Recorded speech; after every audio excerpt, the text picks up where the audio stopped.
Lee, tell us your whole name, your name. Lee Belton Bass. B-A-S-S. Yes, sir. Okay. And when were you born, Lee? November 18th, Boston, Mass. What year? 1948. 48. And currently, where do you live? 2117 Salter Trail here in Portsmouth. Okay. And have you always been there, or did you have other addresses or anything? I grew up in Farley Square, and I moved to that location in 1978. Okay. Farley Square being in Portsmouth also. Yes. Did you go to school in Portsmouth? No, I went Washington, and then in the 7th grade, I went to Holy Redeemer High School at Notre Dame High School. Okay. Did you graduate from high school? Yes. And what year was that? That'd have been 1966. Okay. And what was your mother's name? My mother's name was Junie Hall. What was your father's name? Albert Bass. Now let me really test you. What was your father's parents' names? What was his father's name? His father's name was Belton Bass. Okay. And his mother's name? I don't know. Can you go back any further than his father, Belton Bass? No. Okay. Now let's go around your mother. What was her name? Her name was Junie Hall. And what was her father's name? Her father's name was Ranson Hall. And her mother's name? Junie. Okay. And now can you go back any further, like to your her grandparents' names? No. Okay. I just know that her mother was on a Indian reservation in North Carolina. Okay. Was she Indian? Yes. Okay. Wonder how they met. That I don't know. That'd be an interesting story. Right. Wouldn't it? Yeah. Did you have any brothers and sisters? Yes, I got one brother, And his Albert. name? Albert. He's a professor in Lamarck, Texas. What Texas school? City College. Okay. What's he teach? Physical education, history. Mm-hmm. Is he married? Yes. Children? And everything? 2 sons. Okay. Now, was he in the service, maybe? Yes. Was he? What branch of service? He was a medic in the Army? in the Army, and he spent most of his time in Germany. Germany? Okay. Now, are you married, single, divorced, widowed, separated? I've been married. You're married? Yes. Okay. And do you have children? 3. What's your wife's name? Donna. Donna Bass. And what does she do? Is she employed now at this time? No, she used to be a nurse. Okay, okay. And now your children, what are their names? Tanya's the oldest. She lives in Los Angeles. Does she? Malia, she lives in Columbus. Okay. And Ricky lives in Texas. So they're spread out all over. Yes. Do you get to visit much? I haven't been to California yet. Okay. Do they have children? Are you grandpa? Yes. Okay. And they have children, and now the daughter that's in California, how many does she have? She has no kids. And in Columbus, which one? She has my one granddaughter, Lissa. She went to the Columbus School for Girls, and she was the president this year of all the class? Girls. Okay. No, the whole. All the girls? Yeah, all the way down to in that school? grade school, yes. Okay, okay, wow. And now your son, he's, what does he do in Texas? He's a truck driver in Texas. Okay, and has kids? Yes. Okay. Now, your occupation, are you employed presently? No. Okay. I do volunteer work at the high school. I teach weightlifting condition for men's basketball and at Shawnee State. Oh, okay. All right. And now, prior to that, well, let me ask you this. You graduated in '66 from high school. And then right after graduation, what did you do? Well, I joined the service when I was 17, but I told them I wanted to get those holidays in. Right. And I went in February 6, 1967. Okay. In the Army? Army. In the Army. Okay. Where did you do your basic training? I did my basic at Fort Knox. I was stationed at Fort Knox, Ireland Army Hospital. Remember that? Maybe No. never had to go to the I hospital. didn't have to go to the hospital. Okay. That was armor back then, wasn't it? I think mostly, but they had basic training there Yeah, too. I but had it was- basic there. Yeah. Okay. Now, where did you after your basic? You did AIT, I did infantry AIT at Fort Gordon, Georgia. Fort Gordon. Okay. How long was basic training at the 8 weeks. 8 weeks, and then AIT or advanced 8 weeks. was 8 weeks also, Right. and that was infantry. Yes. What was your MOS? 11B, 1P. Is that infantry? Is that That's an a rifle? infantry paratrooper. What is it? Infantry paratrooper. Infantry pair. 11B, 1P. Okay. P being for paratrooper. So you went to Fort Benning for paratrooper? Yes. Airborne? Yes. Okay. And you how long was airborne training? 3 weeks. Okay. But I was there 4 weeks because we had like what they call a 0 week. A 0 week. Yeah. Where I had KP 3 times a week for 18 hours. And I So it just was a want week. to. I just want to say right now. I remember my sergeant said, "You're the best KP guy, pots and pans man we've ever had here." Get that on the record.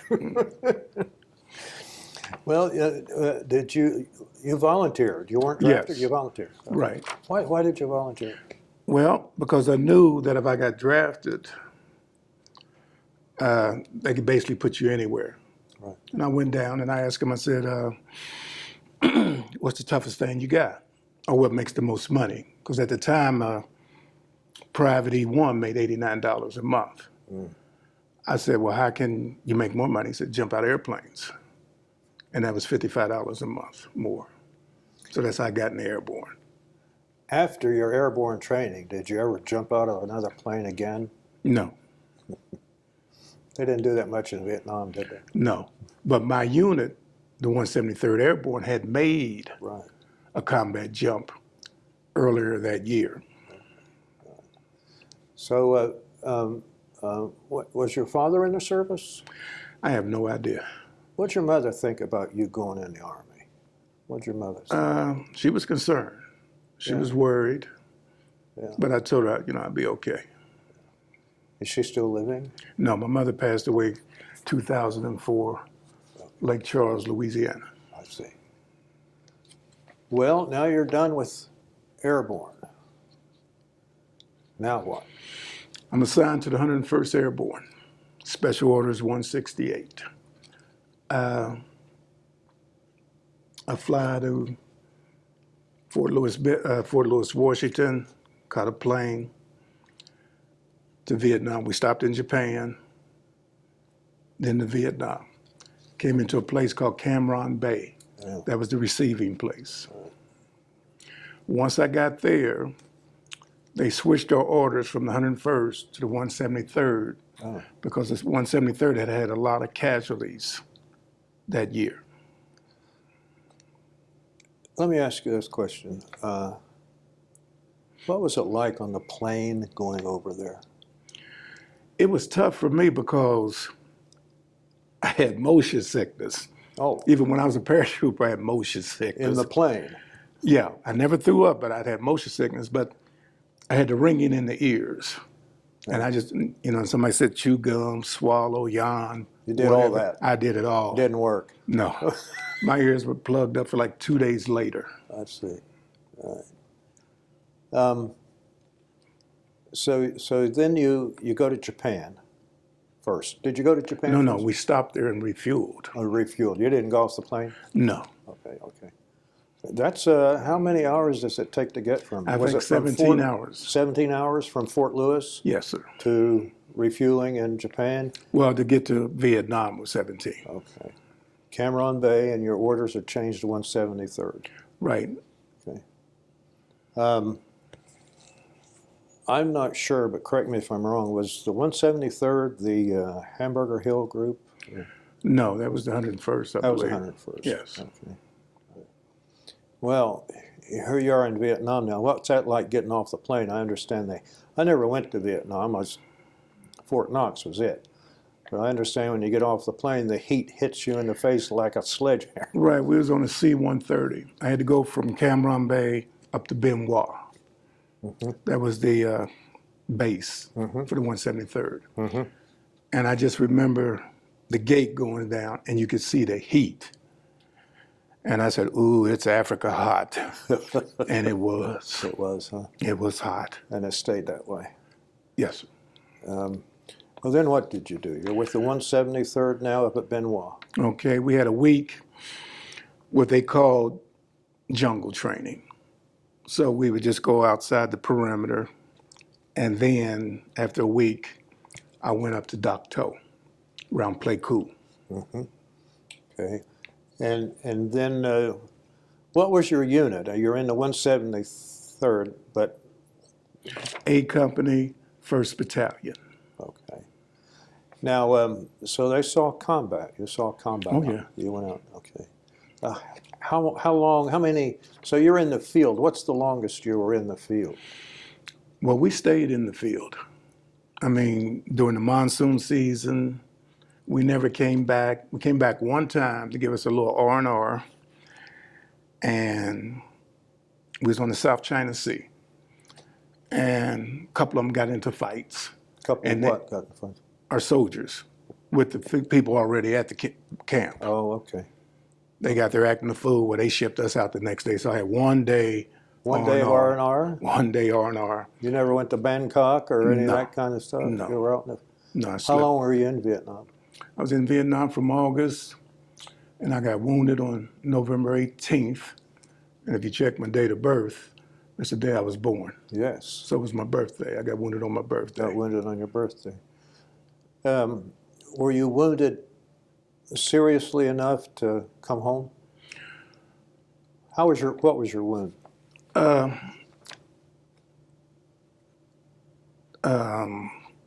Trying to think. I'm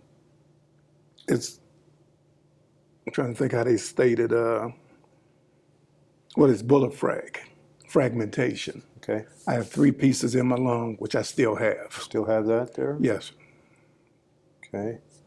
And what did you do then? I mean, obviously they medevaced you and to a facility, and then what? Did you? Well, after we fought a while, and the thing about it is that I wasn't the worst wounded there, but they knew if they got me out, I could make it. Some of them faces were tore off, but they're still alive. There was a woman who drug me back in a Sergeant Sandstrom that I remember. Because we had a little, Tell me about a woman that... yeah, I think her name was Catherine Leroy. She was a nurse, maybe. No, she was a photographer. She was a photographer. Yeah. She was with your unit? Yeah. See, Mr. McHenry, the Battle of Dak To was from November 4th to the 22nd. And we never had anybody come out, but we was getting hot meals, and we seen all these photographers. They knew we was getting ready to see some really big stuff. Mm-hmm. And when I got wounded, it was this Sergeant Sandstrom and this Catherine Leroy who pulled me back. Okay, couple helicopters tried to get in and couldn't get us out. And then it got to the point where they could get 2 of us out. And I just remember the doctor telling me a couple days later that, I'd almost bled out, I think 4 or 5 units. Mm-hmm. If I'd have laid there another hour, I would have bled out. Mm-hmm. But some died that night. Mm-hmm. And I can remember Sergeant Sandstrom, we're at the hospital in Pleiku, and nothing but wounded men. And the worst sound I've ever heard is men screaming and hollering. Because when they had to change you, when they had to move you, they were scared I was going to get pneumonia. I'm cut from here all the way around. They wanted me to throw up the flame, and I couldn't. So they ran a thing down my nose to choke me, to gag me.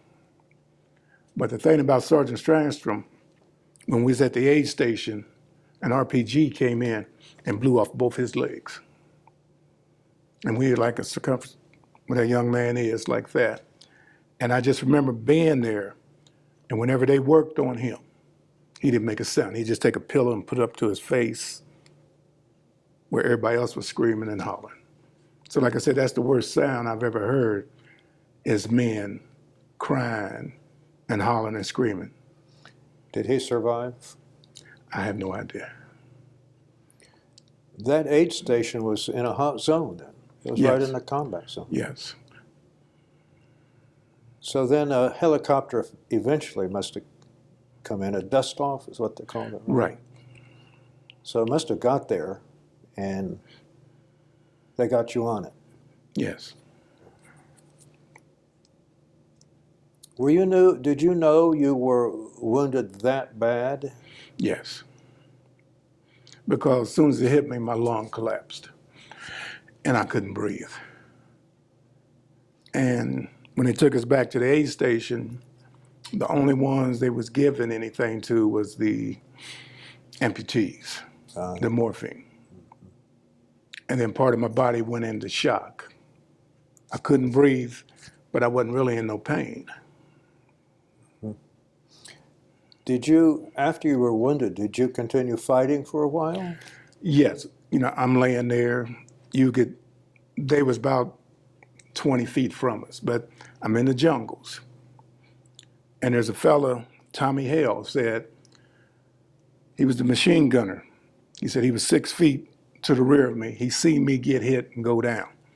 While I was down, he said he seen a grenade hit me and roll off. I've got little pieces of shrapnel still in me from that. From that grenade? From that grenade, I come to find out I had a piece. I had to get a knee injection at the VA, and there's a piece of metal in the soft tissue. It's been there 51 years. Did they take it out? No, it don't even bother me.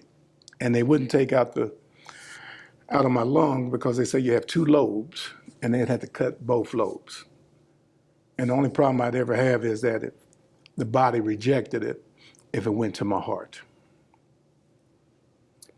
So you have shrapnel from a grenade in your knee, From my knee, right. and you have shrapnel in your chest from what? Bullet frag.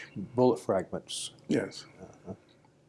That bullet fragments must have hit something, Right. and then went into and got you. Yeah, fragmentation. Yeah. Even the deaths, some of the fellas that died that day, all their deaths are caused by fragmentation. If you shot, whatever, it's fragmentation. What kind of weapon did you have? An M16? And an M16, then sometimes if you was on point, you carried a 12-gauge shotgun. It would be expected that you'd get pretty close if you're on point, and that was the purpose of the shotgun. Yes, and especially in that type of environment that we were in.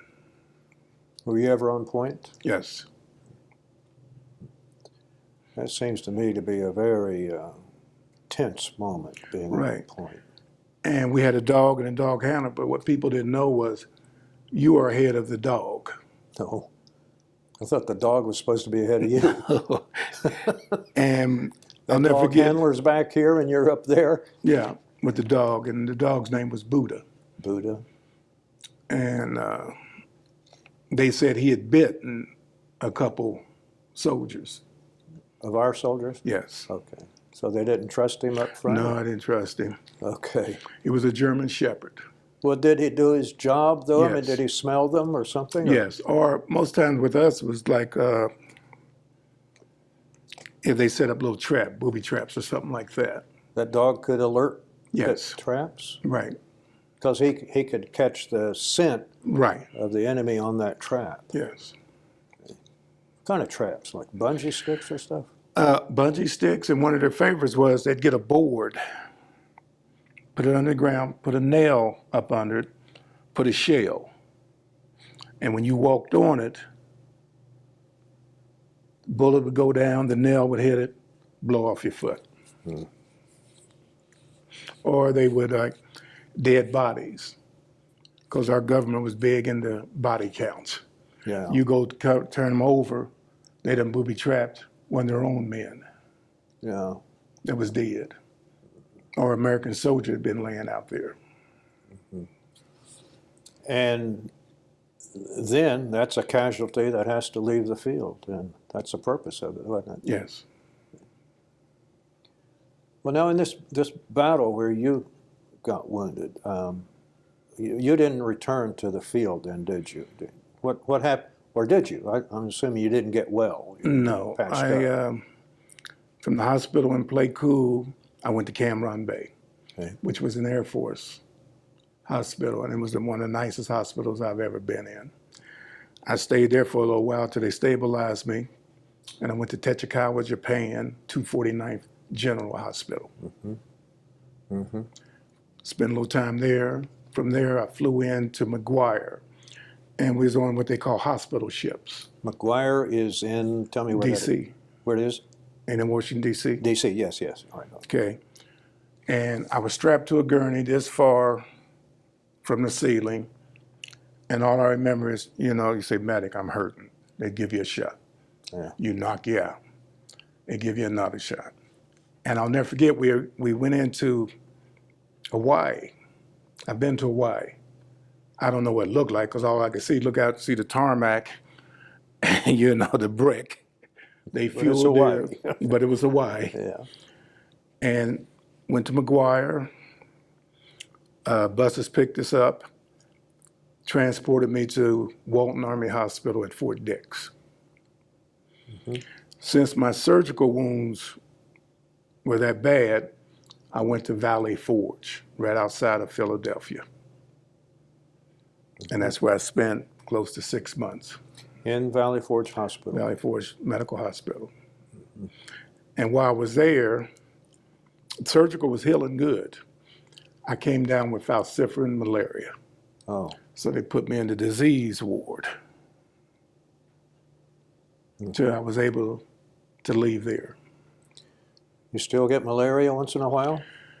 I've had flare-ups 3 different times. At first, they thought I had Vivexin, which is one time. But I had it there, and then when I got down to Fort Benning, I came down with it. Then when I got out of the service, 1970 or 71, I came down with it, and I was treated in Huntington at the VA, isolated from everybody else. You've had service from the VA then, haven't you? Yes, sir. What has that been like for you? Love it. Good. Good. Is Huntington where you usually go? Huntington's where I went. That's where they first started me off at. And then they wanted people to go to Chillicothe, and I said, no, I'm going to Huntington. Let's get back to Vietnam. Doc To, was that your first and last battle, or what? Well, we had skirmishes, but if you'd read the history of the Battle of Dak To, it's one of the biggest. It's a big one.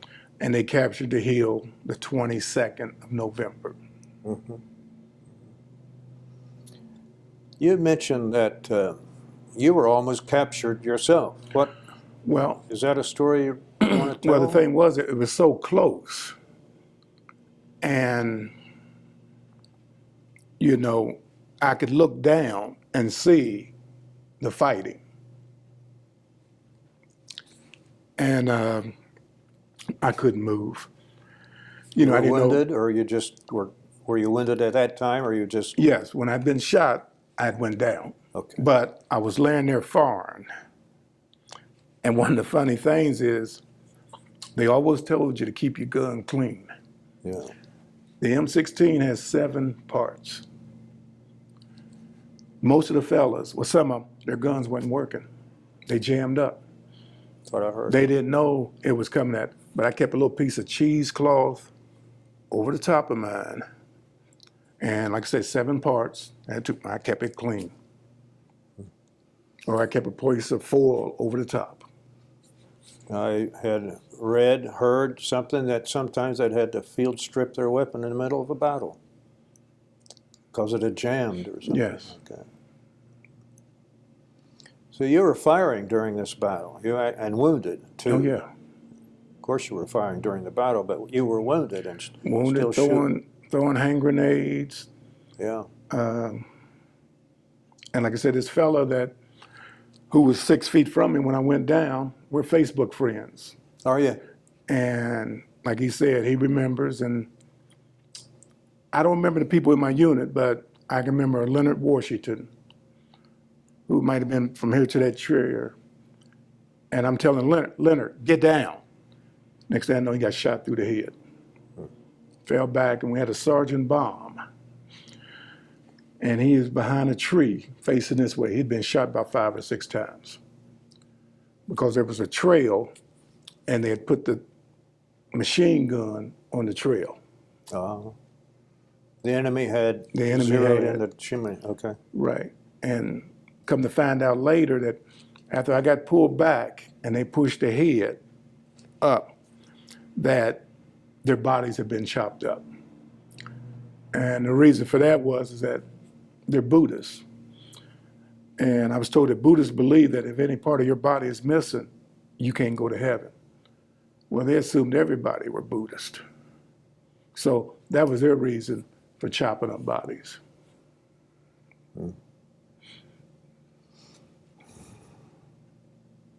You have kept in contact with one person there, you said, the machine gunner. What's his name? Tommy Hale.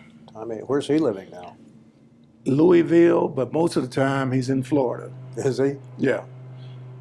Because he's the one who told me what he's seen. And he said, Lee, I was 6 feet from you. Because he said we called him Tiny. And he said, when we got hit, when you went down, I was right there setting up the machine gun, laying cover fire.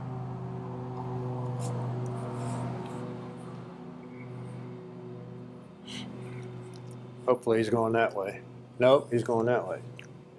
That's the weed eater. I don't know. Got probably 2 or 3 swipes over here and he should be done. Okay. Were you scared? No, not until I was laying there. I didn't think I'd get out. And the funny thing about it is, for some reason, I thought it was a Friday.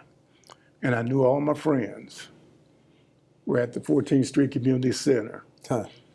And they're having a good time. I'm laying over here in this About the jungle die. about to die. Did you ever see the enemy? Did you ever see them? Yes, You did. yes. Now, when we set up, you could see flashes of them. Okay. But as far as face to face, no. Now, I've seen hundreds dead, covered with maggots. And then we had a thing is that when we went through the jungle, we came up on a grave because they would bury their dead. We would have to dig it up. Why?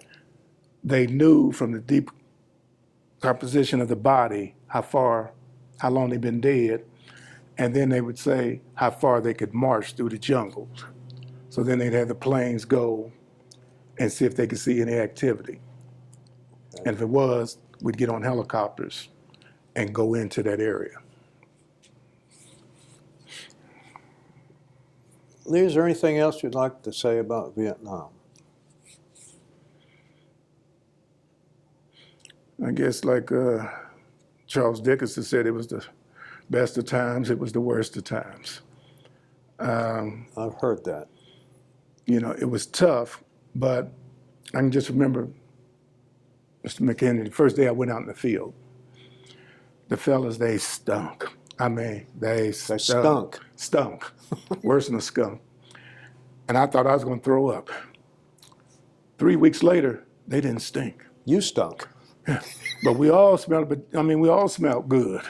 Yeah, you all smelled good. Right. And the thing about Vietnam, it was the elements. Like we would march so far, and we'd set up. And they had what they called this Lone Ranger candy. It was chocolate candy and foil. And I'd be sitting there and get a mosquito. I meticulously open up, put it in there. And then you'd see the leeches coming. And you had 2 types of leeches. You had ground and water leeches. And the ground would go like this. They're sensing the heat of the body. And my first day out there, I went through creek where everybody stripped naked. I didn't. You know, I ain't got no leeches on me. Till we got in that evening and started digging the foxhole, took my shirt off, and I had 3 big ones where they had sucked. And the water leeches were so much bigger than the ground leeches. So every time we went through a creek after that, we got naked. And all we had was pants and jacket because you couldn't wear no underwear. So you'd get naked because it would be easier to see the leeches and Yes. take them off. Right. Right. Okay. Now, if you got leeches, because sometimes, I was over there in the monsoon season, you'd get them on you. Now, a lot of people said they burn them off. Well, I didn't smoke. You've probably seen soldiers with the helmets that have the insect repellent. Yeah. I would just take the insect repellent and just squirt it on, and they'd fall right off. Okay. Leeches, mosquitoes, Red ants. and red ants. Red ants. We would have to come in, we'd have to dig our foxholes and then cut the trees. If you hit the trees, them red ants would parachute down on you. And fellas get naked again, trying to get them off of them. And a red ant bites you, and his tail would go up, his butt would go up. And it was worse than a bee sting. Could the enemy smell you coming? Could you smell them? Right. So that's just like, we couldn't smell them, but we had fellas who had to smoke. And just imagine, you can see a flash miles away. And somebody would try to get under a poncho, and the next thing you'd hear is doom, doom, doom. Well, I knew that was mortars coming. But as far as smells, not really. Did you know the enemy? Did you only know the enemy was there when they started shooting at you? Well, we had good ideas And you of had a dog. activities. Yeah, we had a dog. And like I said, I don't know if they still call them, but I think it was an eagle flight or whatever, where we'd go in and get down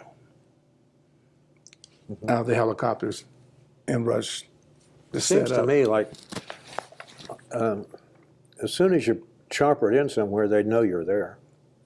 Yeah. I mean, all the noise and they know you're where you are. Right. But then a lot of times we had artillery fire. And I just remember when I got wounded, Navy jets. And the reason I knew they was Navy jets because they were silver.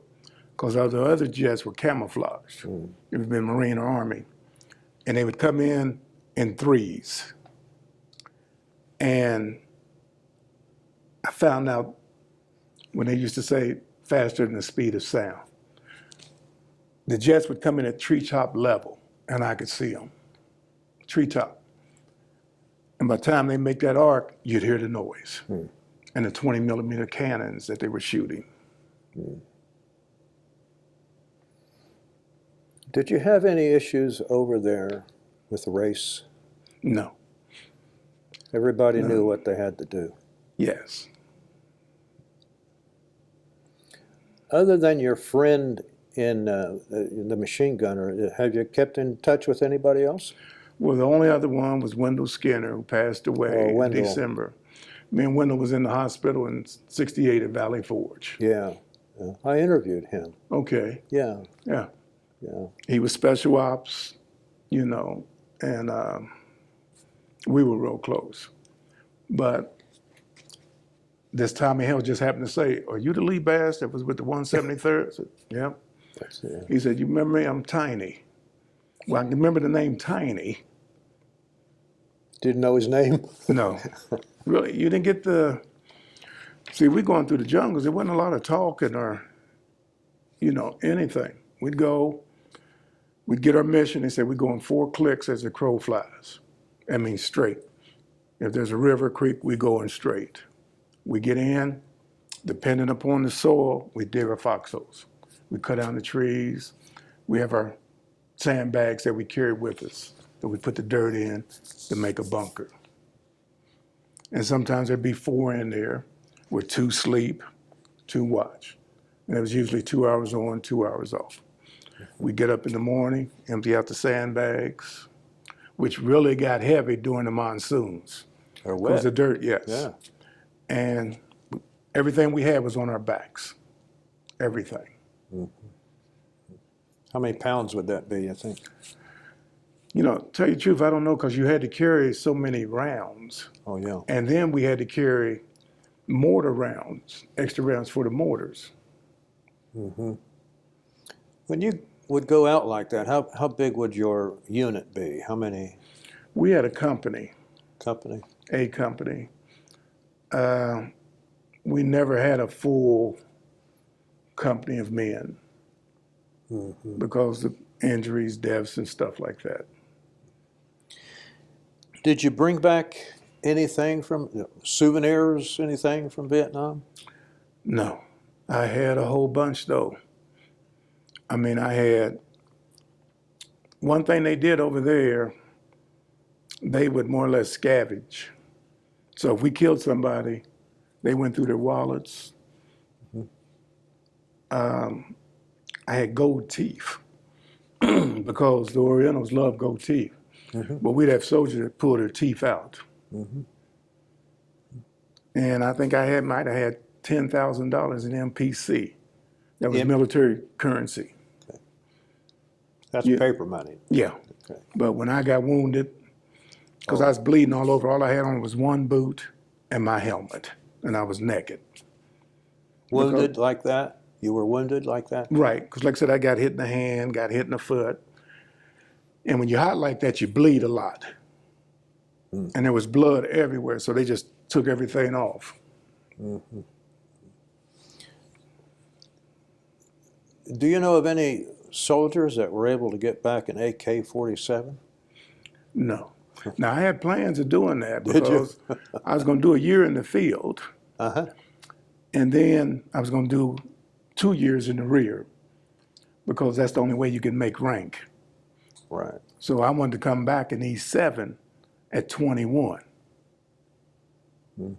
But, You got wounded. yeah, What was your rank when you were discharged? Sergeant E5. So when you were discharged, where were you when you were discharged? You at I was in Korea then. You were in Korea. See, when I left the hospital at Valley Forge, they sent me to Fort Benning, the Rangers. Then you had malaria. No, this was afterwards. Okay, okay. I was with the Rangers, but the Rangers happened to be out. And I told the fellow, I said, man, I'm tired of all this jungle stuff. He said, well, you're a big boy. Go over to the MPs. I said, okay. I went over there, and they changed my orders. And I'd been there 2 months, and I captured this double murderer. As an MP. Yes. Now you're an MP. You're not an infantryman anymore. No more. I'm an MP 95B. Did you have to go to some training for that? I went to Fort Gordon, Georgia, but I started having trouble All right. with my chest, so they sent me back. So it ended up being OJT, and I think 90 days they gave me, well, on my 214, you will see that it's 95B, 4P. So you captured a murderer. I didn't know that at the time. What'd you do? Just pull him over for speeding or something? Or No, he was on the ground. You been to Fort Benning? no? Okay, they have what they call the downtown quartels.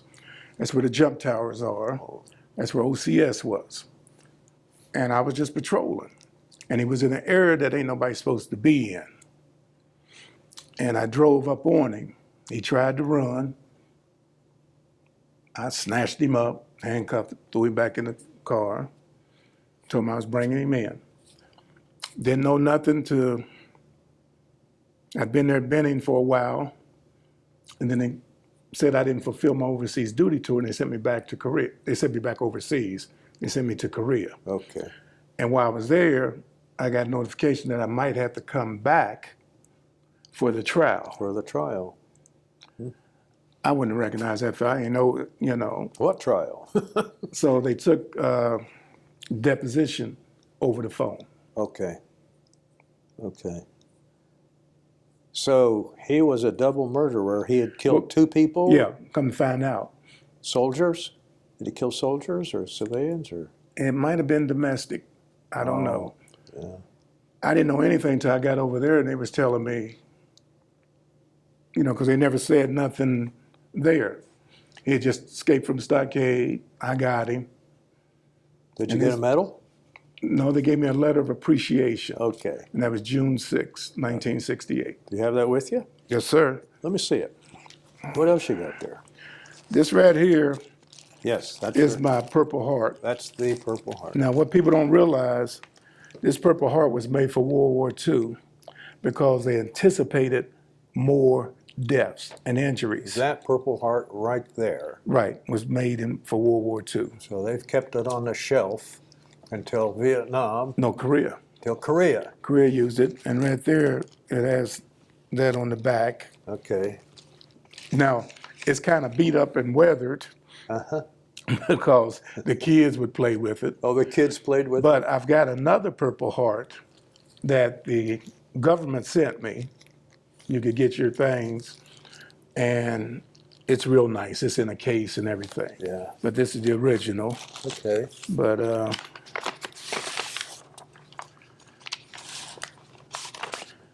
this right here tells you the awards and stuff you got. Let me take a look at that. What medals did you get? Well, you got the Purple Heart there. Bronze Star, Purple Heart, Bronze Star.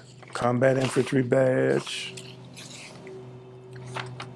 You have the parachute badge. You've got Yes. the expert badge with the automatic rifle. Hey. We'll let that guy get by us. There we go. Expert badge, automatic rifle and machine gun bars, sharpshooter badge with the rifle bar, marksman badge with the pistol. That's page 2. Page 1. Now that's my DD-214. Yes. NDSM. What's that? MDSM. I see Bronze Star there. I have no idea. Yeah. Because I have a revised copy of my DD-214 where I was given additional medals. Okay. But on this paper here, sir, right there at number 3, Yes. it tells when I got wounded.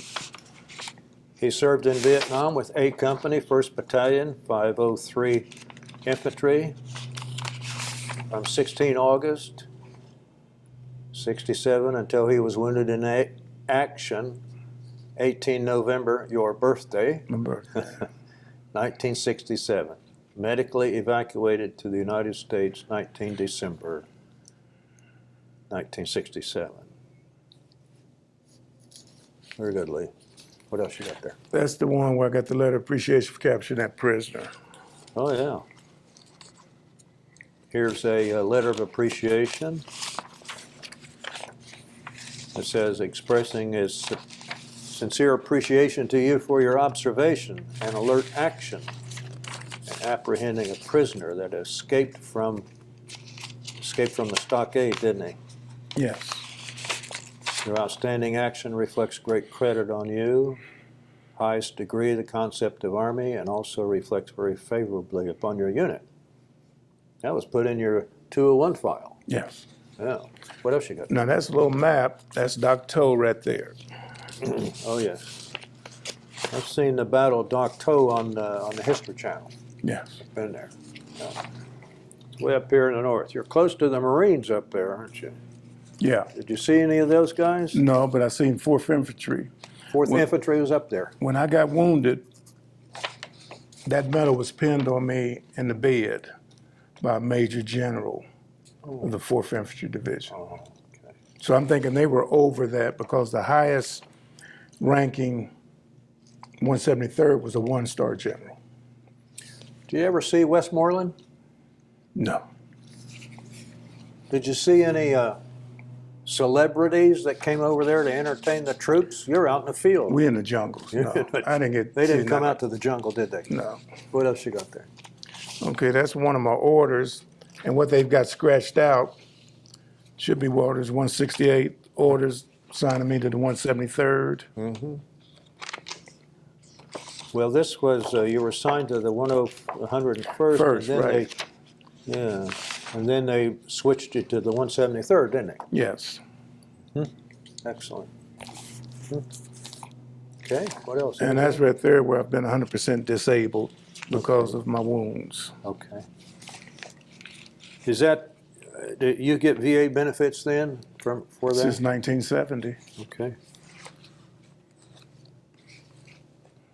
Excellent.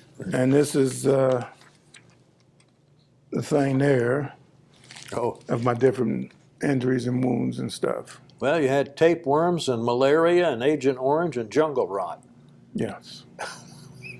I'm not, I don't mean to laugh, but I don't know. You know, it's a strange list. But the most proud of that is that I have no PTSD. And every And no friend of me, PTSD. yeah, and all my friends do. Wendell had it real bad. Yeah. But I've never had a dream of it or You never had any anything. bad dreams or anything? No. And I tell people because I volunteered. Well, Now this here, who is that guy? I was 18,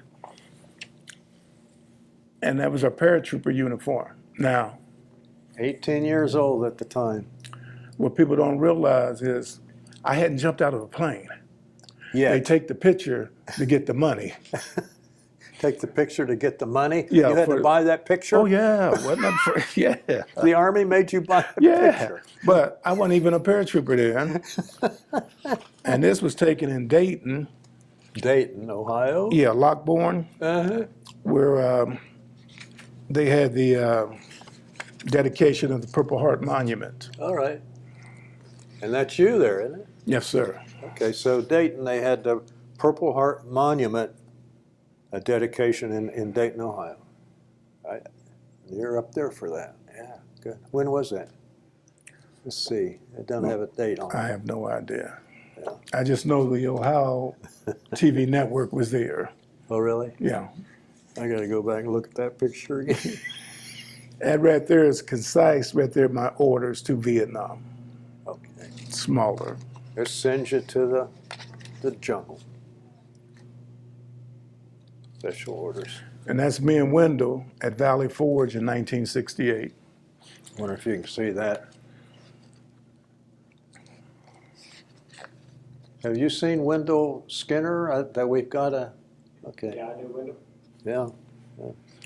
And this last one is when I was a military policeman in Korea. That was my unit.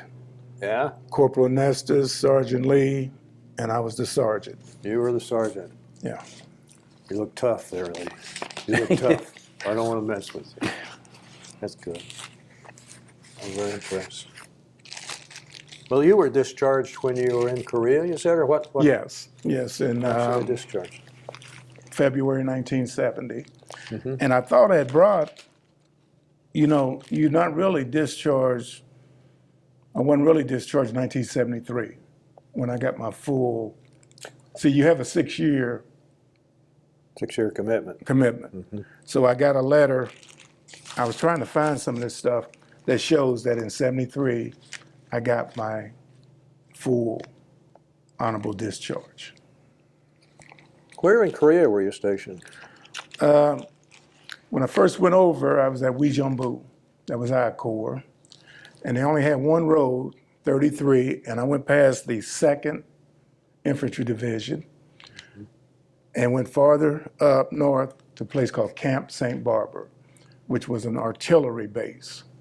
And we wasn't far from the 38th parallel. My son was in the 2nd. Okay, Camp and Casey. He was at Camp Stanley, a place called Camp Stanley. Now, this is way back. He'd be in the 90s. Okay. 1990s. He wasn't far from. He saw that huge flag. The North Koreans. You ever see that? Yes, they flew a huge flag. He said at the time he was over there. No, I never seen that. Yeah, but maybe not had it then, or something. What was that like? That Korean duty? Well, I went from. I can remember Vietnam being. It might be 115, 120, and you sweating. And then at night, it might drop to 85 and you freezing. Korea was the coldest place on earth. Sometimes it got 50, 60 below 0. below. And then when it was hot, it was hot. The bugs. That was some of the worst duty I had, but I was an MP, so it wasn't that hard. Then I became a desk sergeant, and then I was a sergeant of patrol. And mostly it was just drunk soldiers. Arrested drunk soldiers. And down in Benning, Yeah. like I tell people, I police trained killers, Airborne, and I never once pulled my pistol. I don't even know if it fired. And I got a different pistol, but I broke up a lot of nightsticks. You know, but I never even pulled my pistol because, you know, I always felt in control. And they were drunk. And even though they were special forces, they were drunk, and I had the stick. When you got home, you came back to Portsmouth, and then Yes. And was your mom still living then? Yes. Did she know that you were going to come up to the house, to the door? Oh, yeah. Well, when I came back, when I was at Valley Forge, I had told her, and she knew. When I got wounded here, it's a 13-hour difference. And my mother was a church-going woman, and they had night church. And I guess the military vehicle pulled up, and we lived right across from Pleasant Green Church.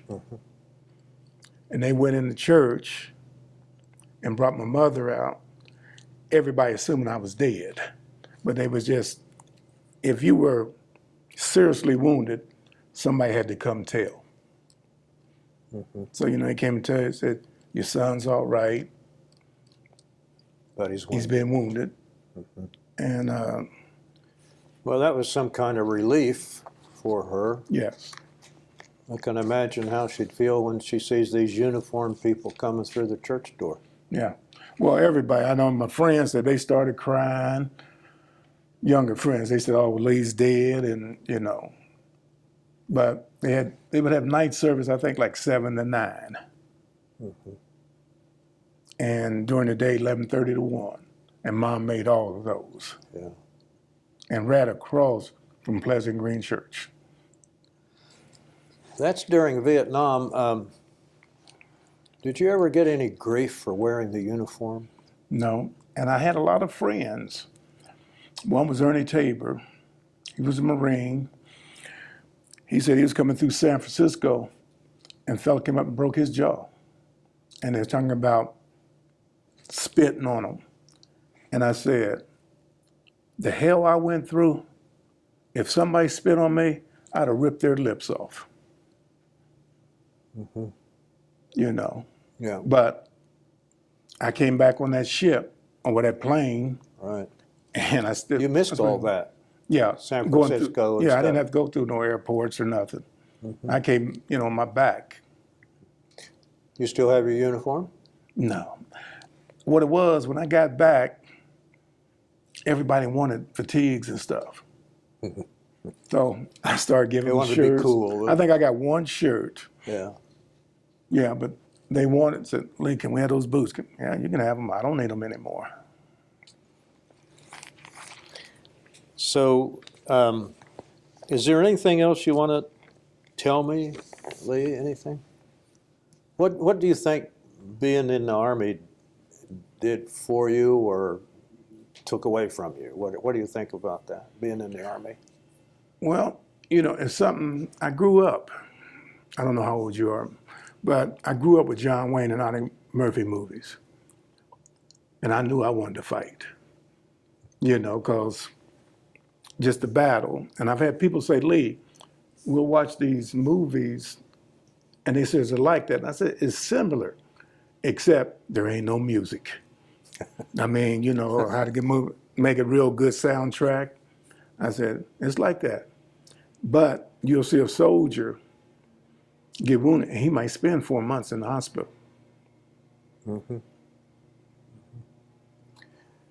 Well, thanks for coming. Thank you, sir, for having me. Glad to have you.